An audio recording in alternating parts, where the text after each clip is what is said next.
Good morning on this Monday, and it was almost worth it, okay? $31 to go to the movies for two people? I know. Well, the 3D, it just seems to get more and more expensive. And then on top of that, you have to eat. Yes, we ate before we went. Okay, well, that was good at least.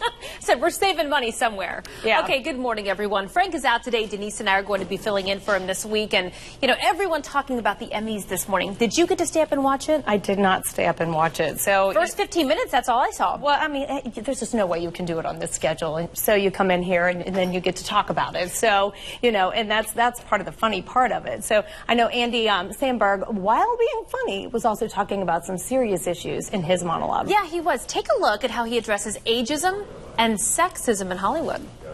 The wage gap between men and women hired for major roles in Hollywood is still an issue. Wait, I'm sorry, I misread that. The age gap between men and women hired for major roles in Hollywood is still an issue. Wait, I'm sorry, I misread it again. It's both, still both.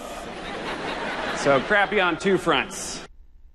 That's right. Comedian and actress Amy Schumer also saying she owes a lot of her success to a supportive group of women. We're seeing a real surgence here of, you know, leading female roles, both in the drama and in acting, not just for Caucasian women, but slowly seeing more minority women get into leading roles. I'm glad he addressed that subject. Well, and you almost have to. I mean, everything continuously changes, so absolutely. Well, the world changes and evolves. What do you have? Like 25-year-old women who are playing 40-year-old women. You're like, can we get some actual people? It's okay to be over 40, you know, and play a 40-year-old. Trust me, I get that.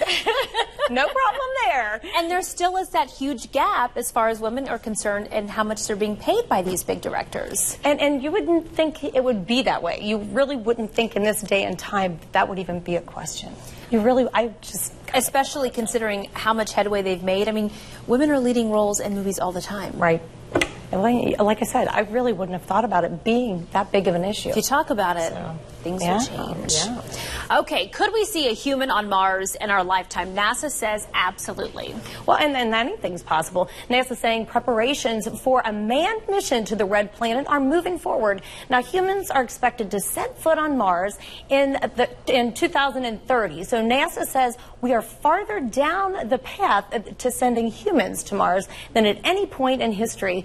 So things that are still left to do, like heading to Mars to complete the development of the rockets and spacecraft that will actually get humans there and back again. And then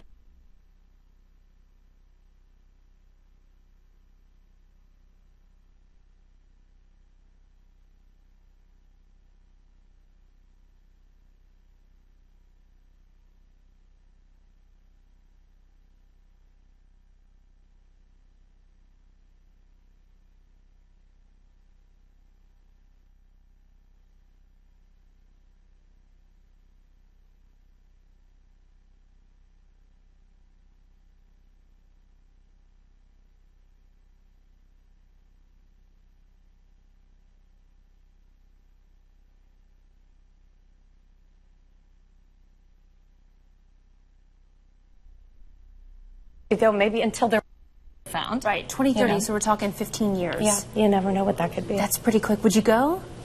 You know,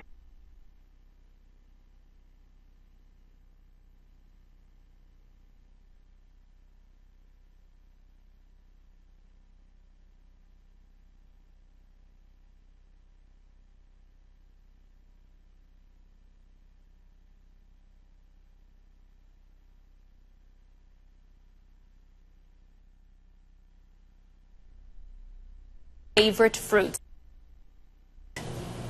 you know what? I eat a lot of apples, but I like apples and peanut butter. So. Okay. And you know what the fruit I don't like? What? Apples. Oh, really? I've never liked them since I was a kid. But I don't like apple juice. Okay, see, I can eat apple pie because there's sugar on it. That's about it. I stick with some more tropical, like mango or pineapple, for me.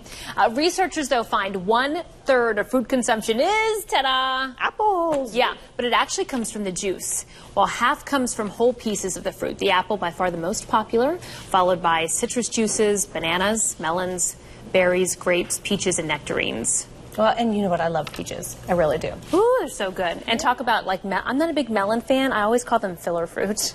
You know, it's kind of like it's there. No one really wants it. Well, what is it, sugar melon, the green?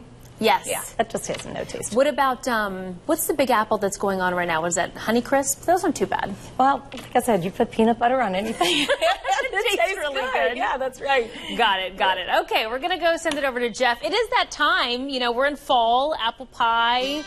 Yeah, there's candy coated. What is it? Caramel apples. Caramel apples are good, but there's nothing more disappointing than going to the store, finding what looks like a perfect cantaloupe, cutting it open and tasting it, and it's flat. Yeah. And then you're stuck with a whole cantaloupe that you don't know what to do with. I haven't bought a cantaloupe in years. Really? No. You do that again. Okay, no, this is the time of the year right now for apples. Absolutely. Hey, a beautiful start to the day, like we've seen the last several, like we're going to see the next several as well. We're 59 degrees on the Ray St. Clair roof cam with plenty of sunshine to start the day and no weather-related problems out there.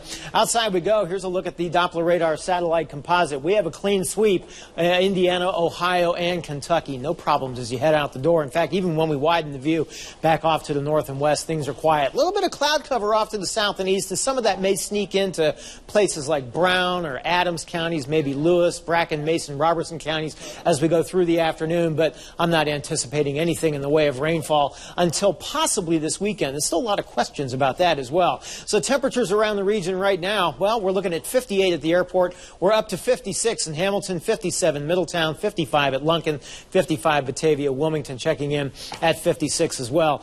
Your day ahead, well, these cool air masses or these dry air masses, they heat up and cool down rather readily. So by noon, 69, 75 later this afternoon. And then look what happens after that sun sets. We shoot down to 62 as we get into about that 10 o'clock hour.